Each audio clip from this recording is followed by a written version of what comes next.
तेजस्विनावधीतमस्तु मा विद्विषावहै। ॐ शान्ति शान्ति शान्तिः।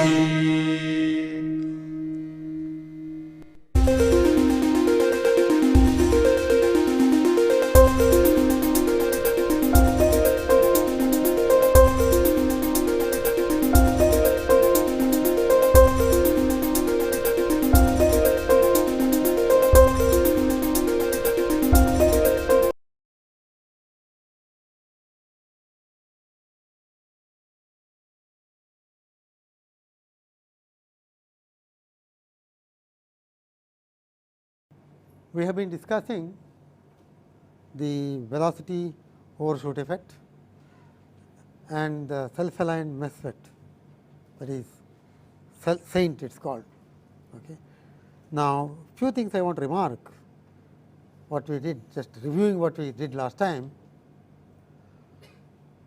We took a look at the energy band diagram, EK diagram, and then said that the velocity field characteristic that you get is due to the transfer of electrons from here to here. And also we said that the energy required to transfer from here to here, from the lower valley to upper valley, depends upon the semiconductor. Okay. It depends upon the semiconductor that you are using.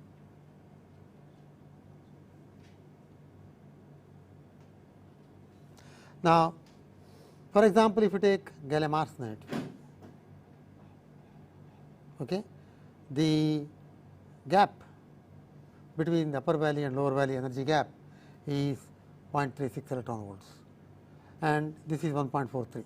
What matters is this gap.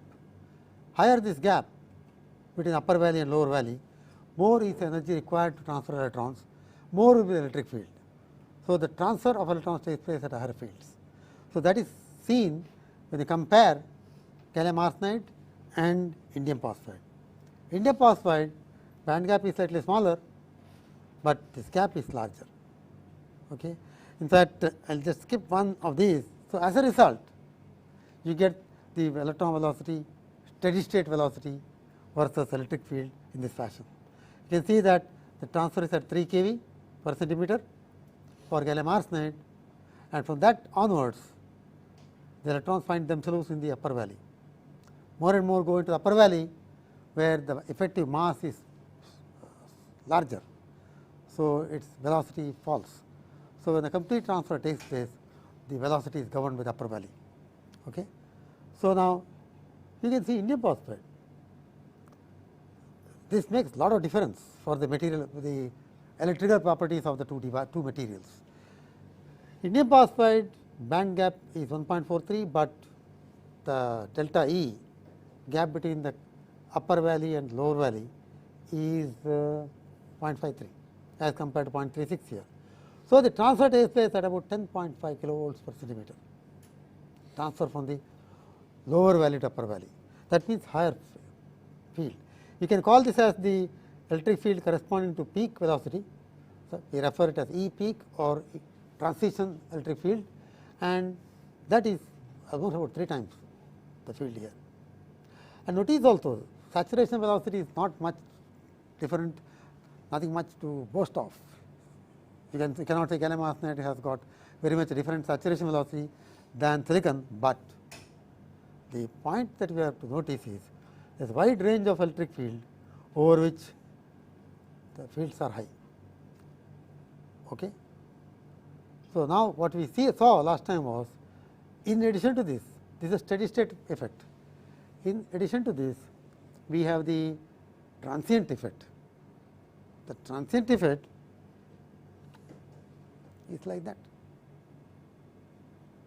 Okay. The transient effect, for example, in gallium arsenide, it takes time for the velocity. For example, if you take 1 kV per centimeter, okay, if you take 1 kilovolts per centimeter, let us go back to that curve and see. If you take 1 kV per centimeter, in gallium arsenide it is somewhere here.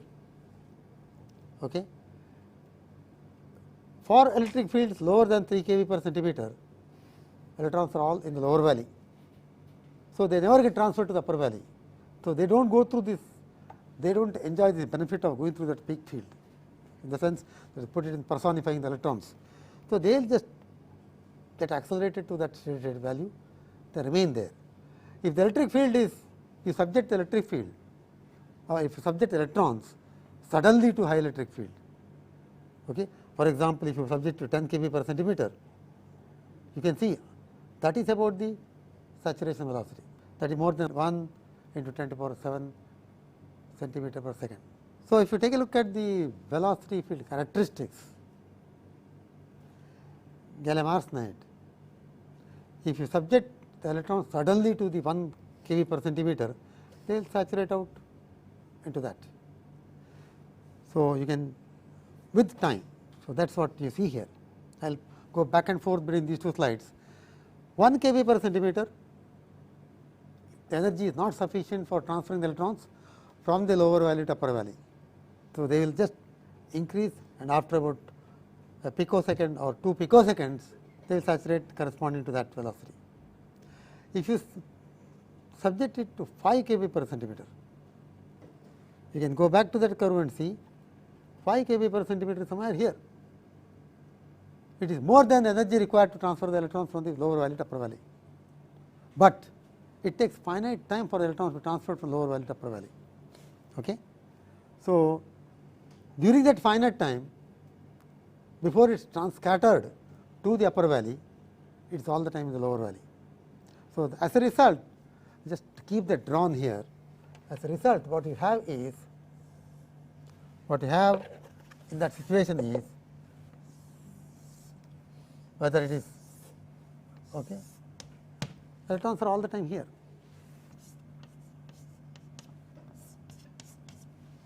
All the time here during the transient time, and if you subject them to high velocity, high electric field, they accelerate much faster.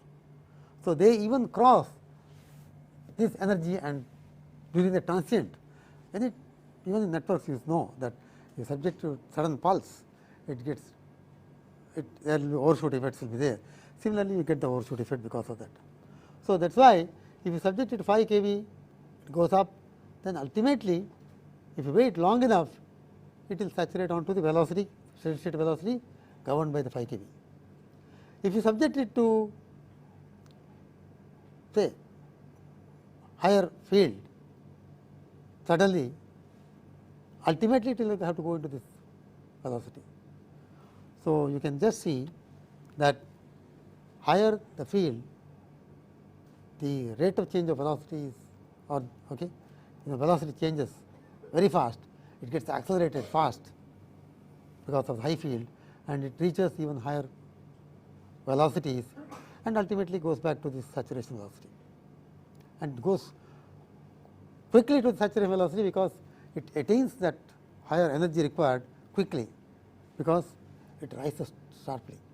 You can see the peak here when you apply 10 kV per centimeter occurs much before the peak that occurs here, because it has gone to the higher energy very quickly.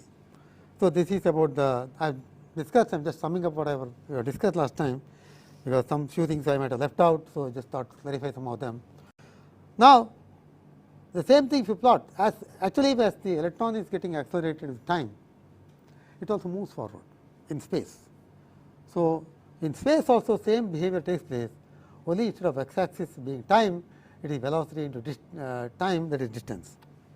This gives us a better idea, because after all in the transistor, when we make a device, what we see is how far would it move with that higher velocity. So, that is clear.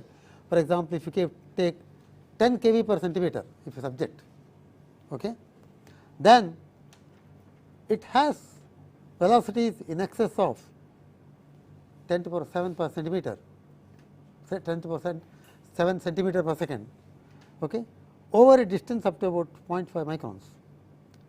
So, you can see now if the channel length is less than 0.5 micron, okay, it has not gone into that, the transient phase is not over. As a result, throughout the channel the velocities will be much higher than 10 to the power 7. So, the time required for transit will be very small. So, that is the transit time should be very small, because average velocity is high, and because of that you will get higher GM. This is where the benefit of gallium arsenide is present. Now, let us take a look at indium phosphide. Let us go to indium phosphide first. Again, I just before we go to indium phosphide, I just plotted this for all different fields. Okay. See, for example, 3 kV it saturates. If I go to 15 kV, it saturates at a much lower value. 25 kV it saturates at the saturation velocity. So, what you get here is the saturation velocity, what you get here is the velocity overshoot effect. So, you can see about 0.5 micron channel length if you have, you will get very good benefit for case of gallium arsenide. Let us go to indium phosphide. Indium phosphide also similar transient. The difference is this gap, as I pointed out, this is 0.53 electron volts. The electrons must acquire much more energy. So, the transient effect will be felt longer time, and it will felt at a longer distance. So, you can see now here, supposing you subject electron suddenly to 25 kV per centimeter, almost about up to about 1 micron or at least 0.75 micron, the velocities are higher. Whereas, if you take gallium arsenide, that velocity overshoot effect is over within about 0.5 micron. The gallium arsenide, it is over within about 0.5 micron. Okay? Because it gets transferred much easily compared to indium phosphide. Indium phosphide should acquire much more, it takes more time, because more energy is involved before it gets transferred to the upper valley. So, you get the velocity overshoot effect over a longer distance in the channel. In the sense, you can get benefits with indium phosphide even with slightly longer channels, okay, even when the field is quite high. So, ultimately what we conclude is, if you take gallium arsenide and indium phosphide, the mobility of electrons is high in the case of gallium arsenide. So, low field performance will be much better in the case of gallium arsenide, but when you go to high fields, the performance of indium phosphide you can expect it to be better. But technology has developed much more with gallium arsenide. It is easier to handle gallium arsenide compared to indium phosphide, because you move from silicon to gallium arsenide, indium phosphide, it becomes tougher and tougher to handle the wafer. In fact, silicon is quite hard comparatively. Gallium arsenide, if you hold with a tweezer, you can feel it is more brittle and it is slightly softer. If you go to indium phosphide, if you press the tweezer, you can see the tweezer mark there. It is that bad. Okay. In fact, I was fortunate enough to handle all the 3 types of wafers. So, you can feel you will have to be extra cautious if you want to use tweezers there in indium phosphide.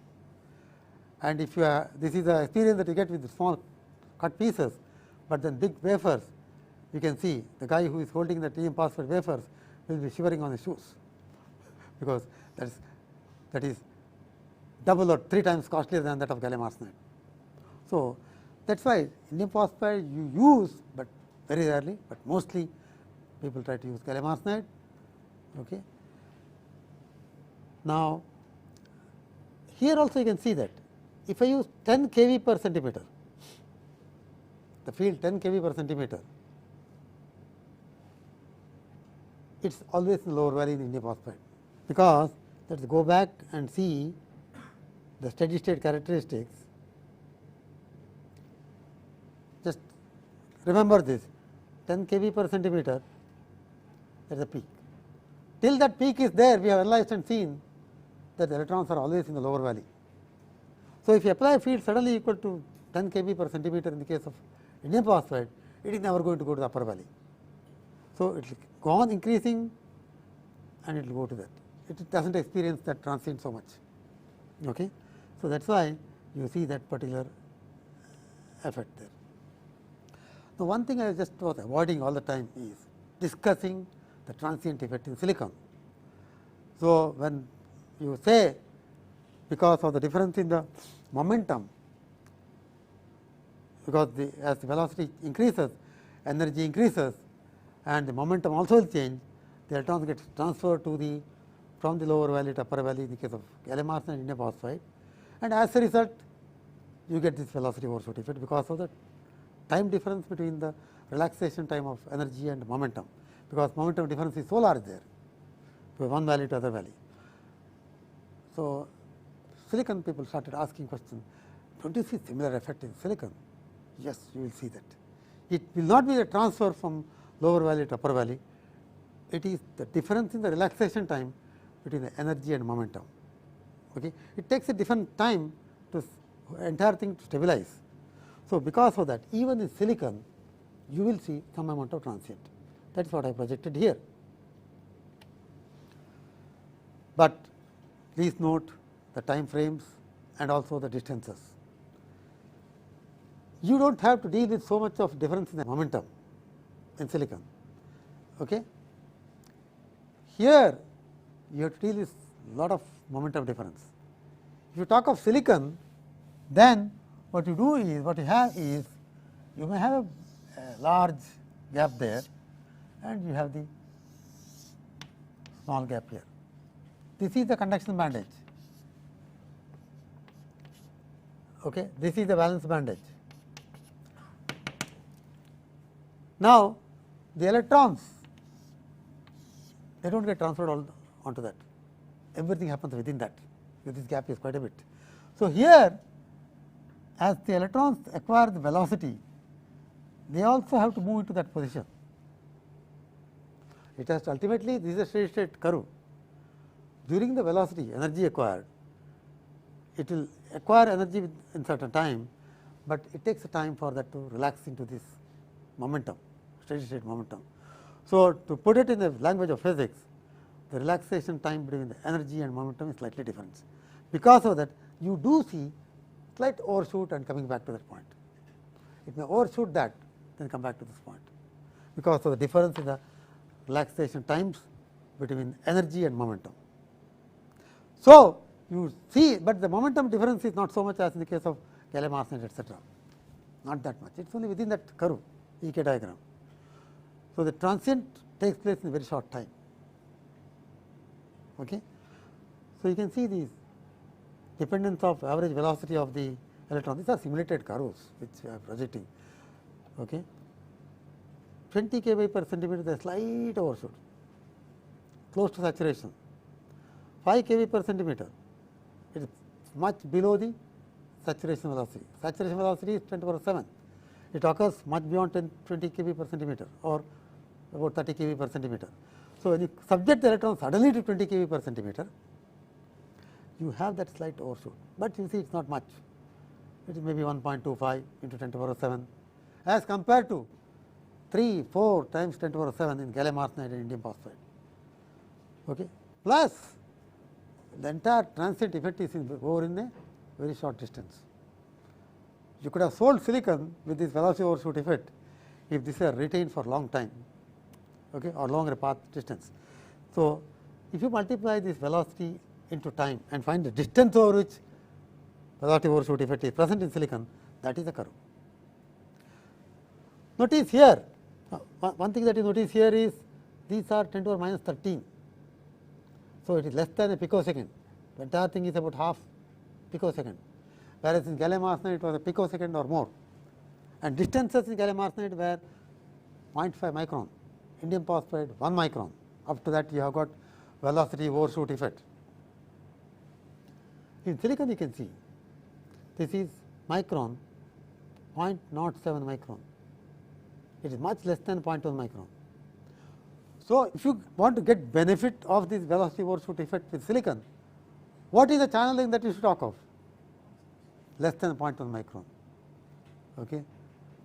So, when you head towards that channel length, the electrons will experience that, but even that experience is very marginal. It is not much to really be satisfied or really boast of for silicon saying this has so much velocity, it is just 1.25 or so, okay, or 1.75 in that range. It is never 2, okay. 1.5 maybe at 0.5, 1 less than 1.5. Okay. But you do get that.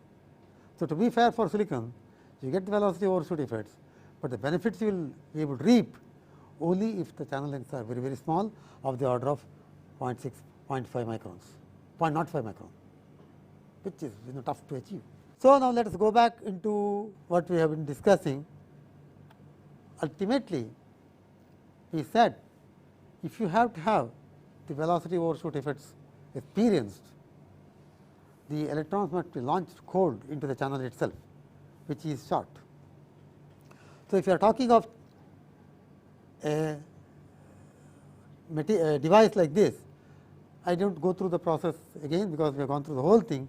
The key thing here is you must have the source n plus and the drain n plus. You can see here the final device structure is this. The ultimate device structure is you have got the source n plus, which is actually very close to the gate. This is the gate metal. The gap between the gate and the source should be kept as small as possible. Ideally, they should be self aligned exactly, but you can't do that, because there will be short circuit between the gate and the source, gate and the drain. So, this is the gap. We call it as n plus layer and the gate gap, gap between the n plus layer and the gate. And the channel length is this, because when you apply voltage between the drain and the source, that appears across this. Supposing it is 0.2 micron and you apply 1 volt, it is 1 volt by 0.2 micron, that is the average field that is experienced there. Okay. That is 10 to the power 5 by 2. Okay. So, that is 5 into 10 to the power 50 kV per centimeter, that is large. You will have definitely velocity overshoot effects coming up, but keep this gap small, so that the electrons are launched here, they reach the gate where the control is there immediately, then you get all the benefits right through. Supposing the channel length is very long, you do not get that benefit at all. For instance, if I have a channel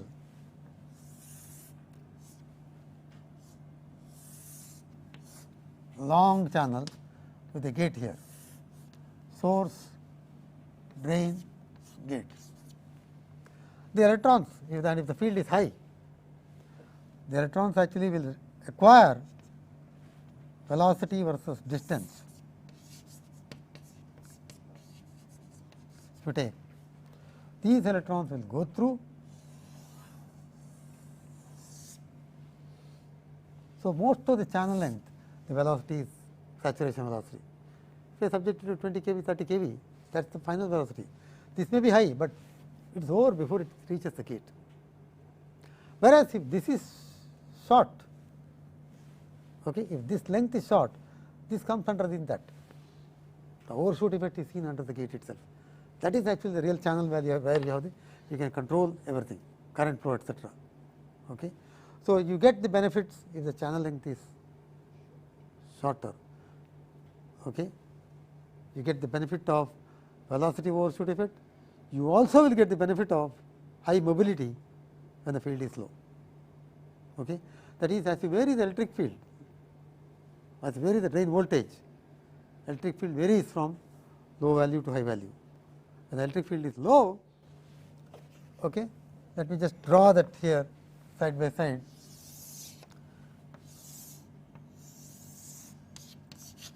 To recall, the Vd versus Id curve is okay, like that.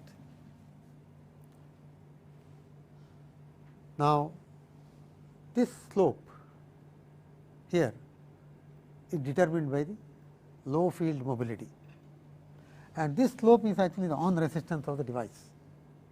Okay. So, you want this to be as steep as possible.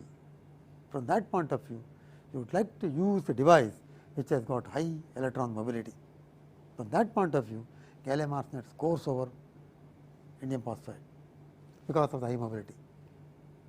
Gallium nitride, the material that people are talking of, it is poor in that respect. Its mobility is not as high as that of gallium arsenide or indium phosphide, around 2000. People are improving on the quality of the material to get better and better mobility in the gallium nitride. Right now, that is not for gallium nitride, not for high speed devices, it is mainly used for high power devices because of its high band gap, better thermal conductivity, etc. Similarly, silicon carbide. So, this region can be controlled very easily, or it is much better with gallium arsenide. You will see soon how to get even steeper with the high electron mobility transistors. That we will see now in a couple of lectures later. Okay.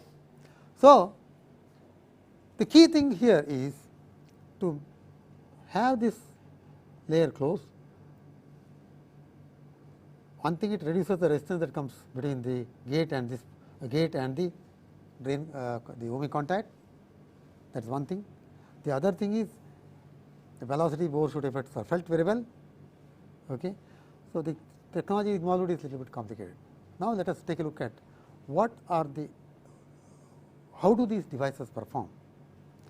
If you have this implantation, see, notice here this region is obtained by using this as the mask. What is the gap between this gate and this drain is decided by this undercut, and that undercut is controlled by the etching time. You etch this layer from the top, as you start etching, you keep etching longer, the undercut is more. You can adjust to 0.5, 0.3, 0.15 microns very precisely by controlling the etching time. That all we have discussed last time. Now, let us see what will be the effect of this gap between the gate and this n plus layer and the gate. Okay.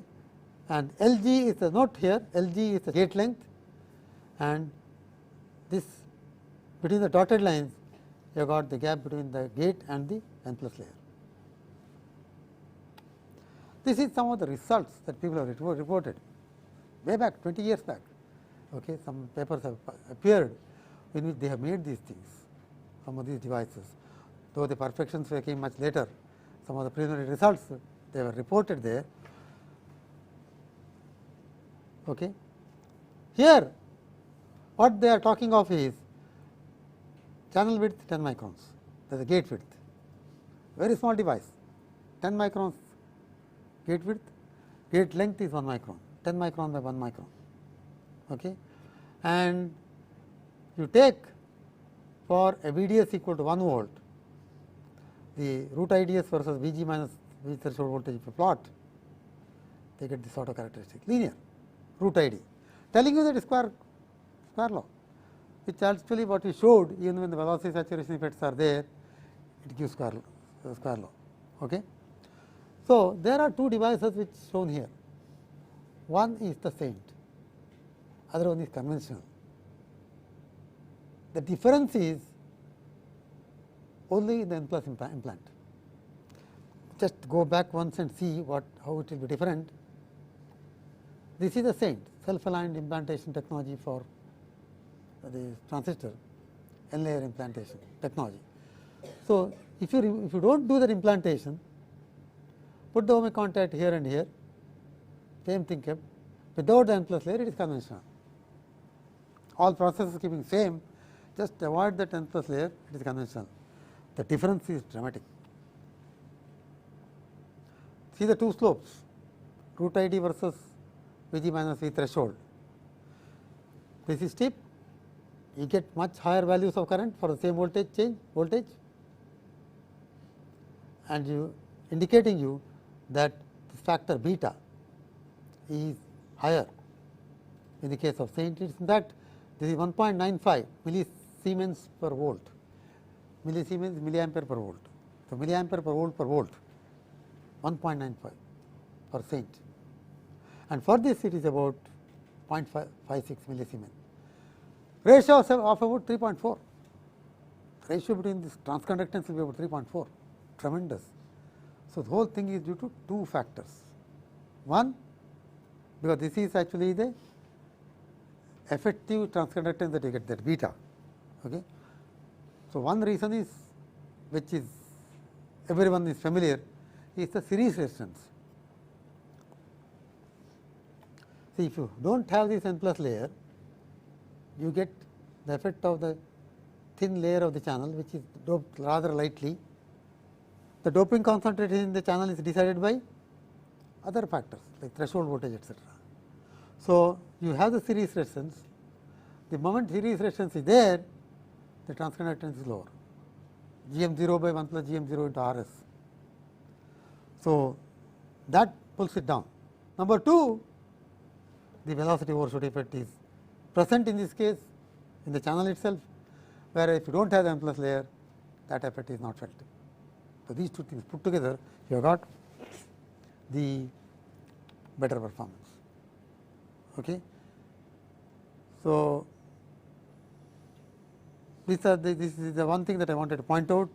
Practically, it has been demonstrated, and by a factor of about 3 to 4 in that range, that is commendable. Now, this is for one particular channel length and one particular gap that they have provided, about 0.3 or so micron. Let us see the effect of that gap, the gap between the N plus layer and the gate. Okay. I think to keep that focused, maybe I can go to this thing and show you. I will not be going back to this again and again. This is the between this edge and this N plus layer, that is the gap we are talking of, which has been the result of this undercut. Okay. So, now what we are showing is the results that people have achieved with the different gaps. What is the effect of that on the performance of the device? What are the parameters which we talk of as performance? One is the threshold voltage, okay, and other one of course with the transconductance that we have seen, it is already there, good effect. So, this is the threshold voltage effect. On the x axis, you have got the gate length, not channel length, gate length 0.5, 1, 1.5, 0.25. Okay. You can go down right up to 0.25 micron channel length. Then if you measure the threshold voltage by that root ID versus VGS minus V threshold, you can plot, you can get the threshold voltage. That is the circuit engineer's practice, to get the threshold voltage.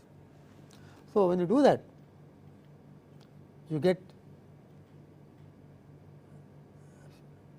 the threshold voltage become more and more negative. Go to shorter channel lengths, keeping the gap as 0.3 microns. Keep the gap 0.3 microns, keep the gate length, keep on reducing. In other words, what is happening is that I think I better have the diagram here now.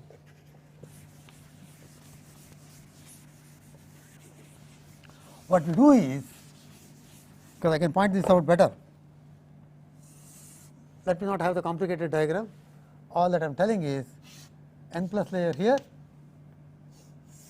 N plus layer there, and of course, the contact. The source, the drain, and you have got the N layer, that is N layer.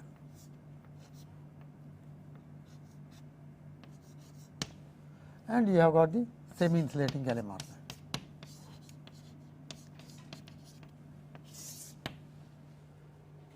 And the gate is here.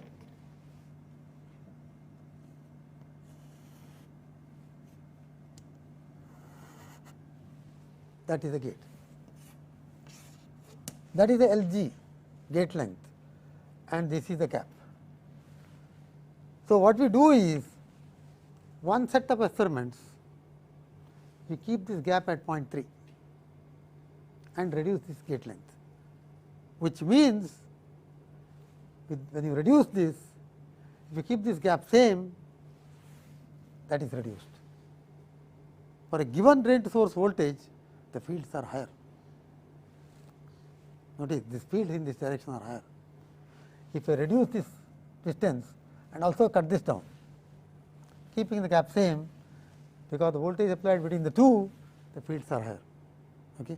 So, the experiments that they have reported are, one case this is kept at 0.3 microns, one curve, another curve where this is kept at 0.15 microns. So, in the case where it is 0.15 micron, okay, if this gate length is 0.25 micron, if this is 0.25 micron, 0.25 plus 0.15, 0.15. 0.55 micron is the gap. Okay. When Lg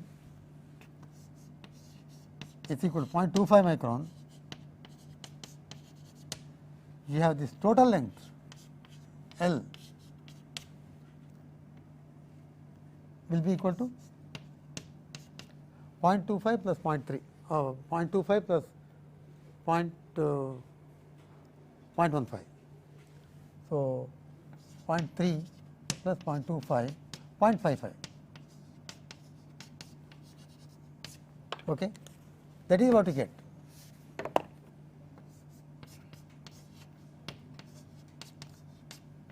Point 3 plus 0.25.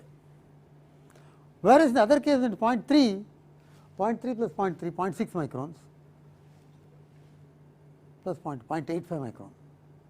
So, you have got a 0.85 micron in one case, in another case 0.55 micron for the same channel length, gate length.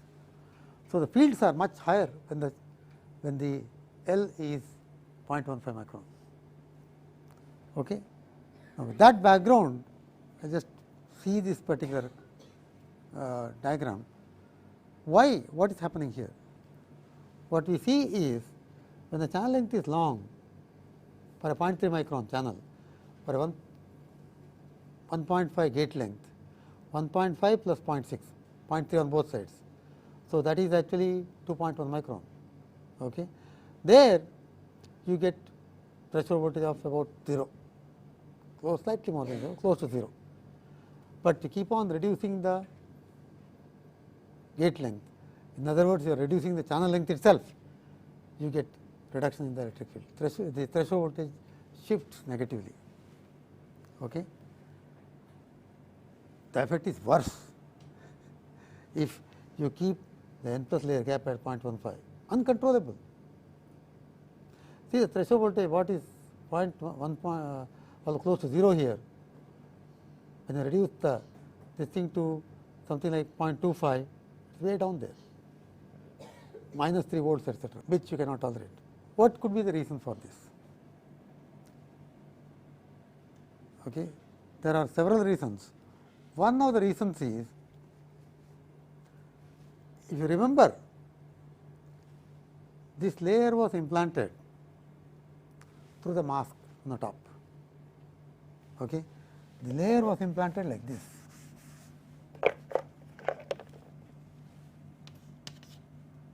There was something on the top, and this is just I am projecting because it was there when implanted. That is putting dotted line. So, layer was implanted using that mask. So, if this is undercut is 0.3 microns, that is located away from that point. If it is 0.15 micron, that is closer. Now, when you bring this closer and closer, there are two things. One important thing that happens is, it is not as if these implanted atoms, they go just rest vertically like that. Okay. This is a statistical phenomena. When you implant it, where it goes and lands, okay, it is a statistical phenomena. When you implant like this here, the atoms which come here, ions which come there, they get neutralized, of course, when they land in the atom, because the electrons come from the back door, from the other contact. So, when it lands, it is neutral after it landed. So, you have a beam current which decides how many atoms are coming. So, the atom can rest here or there. That is called the struggle, statistical phenomena. In the sense, if you take the doping profile here, it goes through a peak, and the peak corresponding to what is known as a projected range. Most of the atoms land there. Similarly, the atom not only has got a right to move in that direction anywhere like that, it also can go like that. It goes here or there. When it comes, it hits with the host atom, and like a billiards ball, hits it, deflected, this also moves. So, both the host and the guest suffer the impact of the thing. The energy transferred is proportional to the masses. Heavier the masses, a heavy fellow collides you get knocked more, the lattice atom gets knocked more. Okay. So, the energy transferred is more. Okay. They will come rest early. So, anyway, what I am trying to point out is it will collide is one of the motions of this atom, implanted atom, is that of collision, deflection, collision, deflection, till the entire energy is lost. That is the philosophy or theory behind the ion implantation. So, where it lands, okay, when it moves here, whether it lands here or there, depends upon the angle with which it has entered, because after all you are talking at the atomic level. So, when it comes and hits it, okay, if I have the two, one atom lying here, other one coming and hitting directly, then the way it scatters is different. If it comes at an angle, it will get scattered in a different way. So, you will have struggle in this direction and also in that direction. That will be at least 1/3 or 1/5 of the distance which moves, it can be distributed. So, you will have a peak distribution like this. When the atom number of hundreds of atoms come, it can be distributed like this, it can be distributed like that also. So, what I am trying to point out is an atom which comes up here, you have drawn it nicely on the board, saying that this is where the n plus layer is, but actually it comes,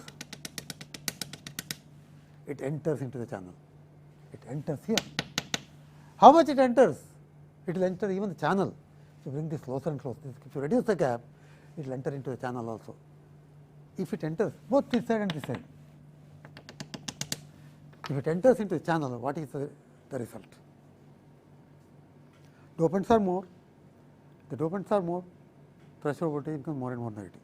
The average dopant concentration becomes more because of lateral struggle, because of the atoms which are implanted very close to the channel get into the channel.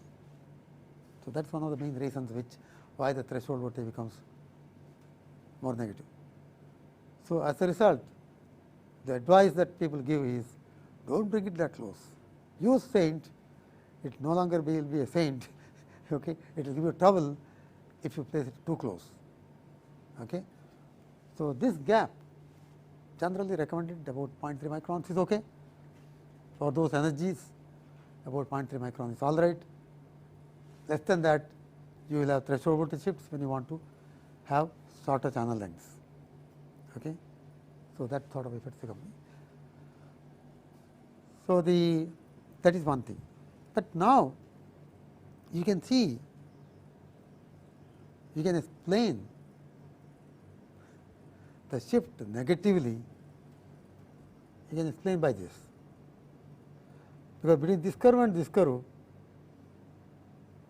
okay, the only difference is the gap. But why should it shoot up here so much? Why should it shoot up here so much when you go to very shorter and shorter gate lengths? That cannot, this should have moved parallel to that almost, but it is shooting up like this beyond that point. Up to this point it is okay, but beyond that point it is too large a change. You have to get into the little bit of physics of this. The physics of this is the field in this direction. See, we are talking of the voltages which are actually 1 volt or 2 volts here, but then 1 volt divided by 1 micron, 1 volt divided by 0.55 micron, high field. Okay. You have got fields in this direction which are high. Now, let us see what happens. In fact, the threshold voltage is measured by using that ID versus VGS at one particular field voltage. So, now let us see what happens. Let me just draw this diagram bit amplified, okay, here.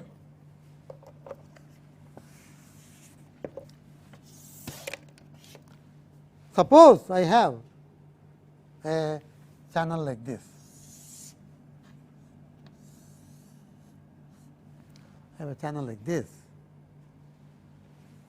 That is n layer. I am just magnifying that. This is n layer. Okay. And I have the contact far away corresponding to that. That is the contact.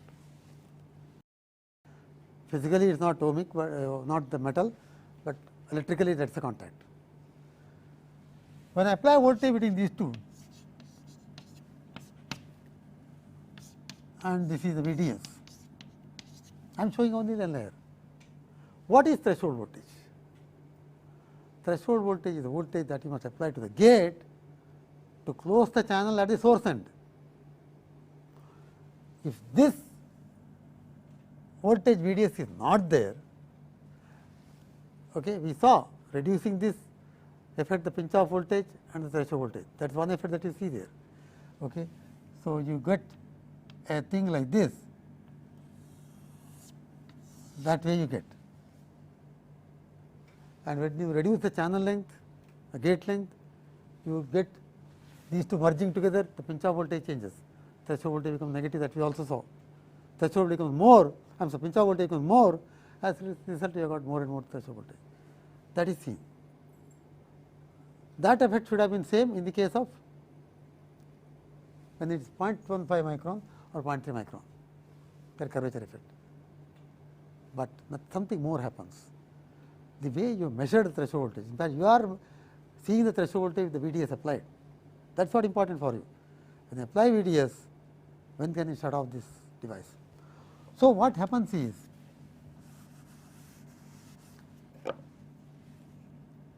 this is like this, provided all the field lines are vertical or even cylindrical, whatever it is coming like that. But when I have the field like this, which is not any more negligible, if that is larger, what happens? How will the depletion layer be? This is a very interesting thing. In fact, one can simulate and see, and the 2D effects are there. No, let us put a different diagram. This is E x E less than E y, where E y is in the direction, that is the E y. Okay. In this case, actually it will be like this, because plus here, plus charges here and minus charge there, n channel depleted. Now, if E x is comparable to E y, it will not just go down like that, even when the channel length is long. Okay. It will go like this. If this gap is reduced, if I keep it same, okay, for the same gap, I bring it down here. I must reduce it to the same device. All that we did is put the contact here and VDS here.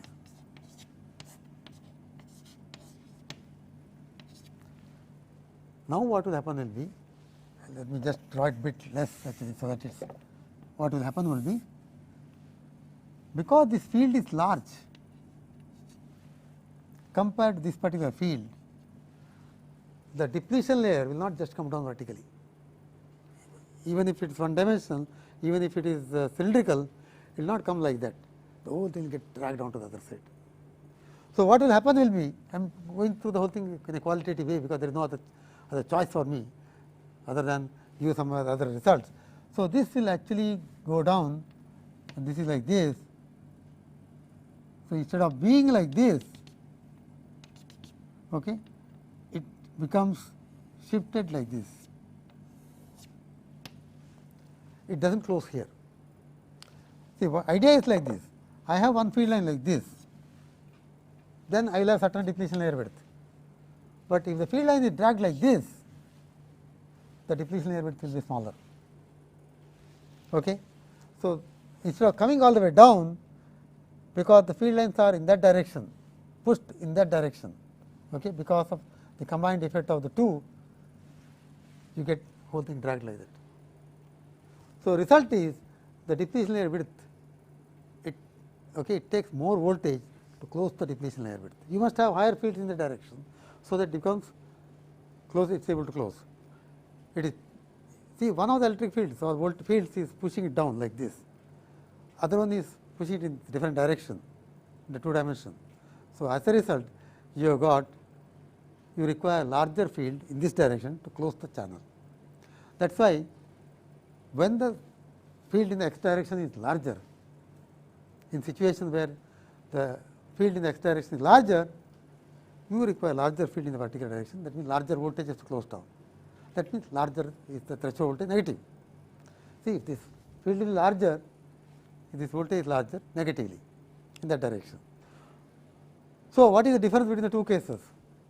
Here the channel length is long for a given voltage, there is certain field in the direction. Here the channel length is small for same gate length. Channel length is long, so the fields are larger here. So, two dimensional effect comes much more here compared to that. So, the entire depletion layer gets dragged down in one direction. So, it takes more voltage here to close down the channel. That means threshold voltage is larger negatively. Okay. The difference is gap here is more, gap here is less. The gap is less, fields are more in the along the channel.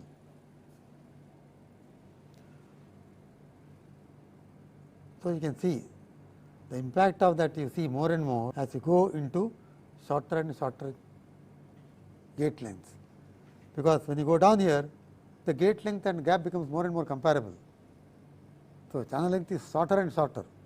So, you get the two dimensional effect much more here.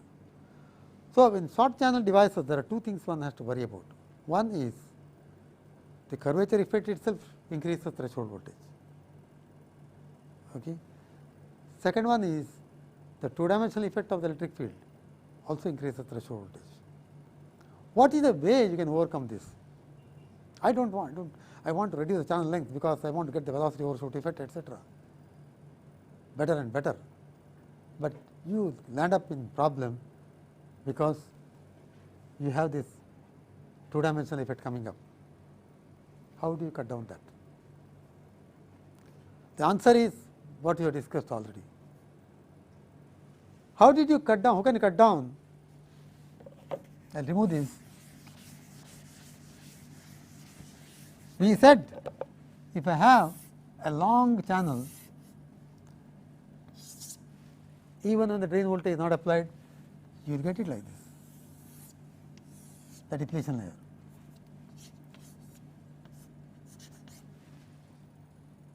But if you make the channel short,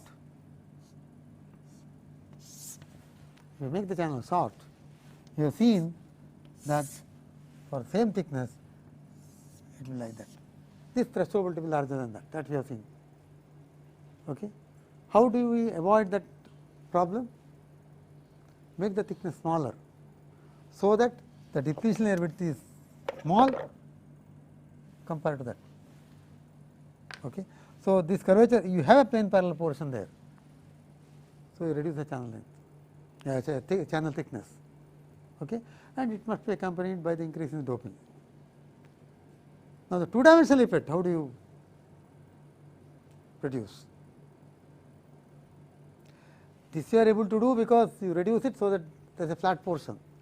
Flat portion decides your threshold voltage, but in the thing that we are discussing, the only way for you is to ensure that the field in the vertical direction is still large compared to field in the, see the whole thing shift in the depletion layer towards the drain, okay, distortion in the electric field and the depletion layer edge has come about because of that field becoming comparable to the vertical field. Now, if you want to reduce that lateral field, you can't do that. You have particularly reduce the channel, it becomes higher and higher, but make that small compared to this vertical field. How do you do? Increase the vertical field. How can you increase the vertical field? Reduce the thickness and increase the doping. Increase the doping, vertical field is more. For a given thickness, the doping is more, you have got automatically increase in the vertical field. So, that way it is just like saying I want to reduce the length of one line, you draw a longer line near that. So, increase the field in the vertical direction by increasing the doping. So, the completely what we are telling now is you get better performance, you can have the benefit of better performance by increasing the doping in the channel. Increase the doping in the channel and also reduce the thickness. You can't keep on reducing thickness, but you can increase the doping at least 10 to the 17, 5 times 10 to the 17, but you can't go beyond that. What happens? If I go beyond the doping 10 to the 5 times 10 to the 17 or 10 to the 18 maximum maybe, this will become ohmic. It will no longer be acting as a rectifying contact. There is upper limit to the doping concentration that you can go. More than that, you go to higher and higher doping concentrations, there is one parameter for which your recommended gallium arsenide that deteriorates. What is that parameter? Mobility. Mobility keeps on falling. So, your on state effects get affected, and also the velocity overshoot effect that you get, that effect also goes down, because rate at which it rises, if the mobility, if the doping is increased, the slope reduces. So, the velocity field characteristic goes bit slower. As a result, you do not get the velocity overshoot effects as much as you want. So, from this point of view, you will have to look into other type of devices, where you can still have doping region separated from the region where electrons are present. That we will see maybe in one lecture after this, that is the high electron mobility transistors. I have few things to discuss, which I will continue in my next lecture, that is things like the subthreshold slope. So, I have to discuss what is subthreshold slope and how that affects, and why should we worry about that. That I will discuss next lecture, and then we will go on to high electron mobility transistors. Okay.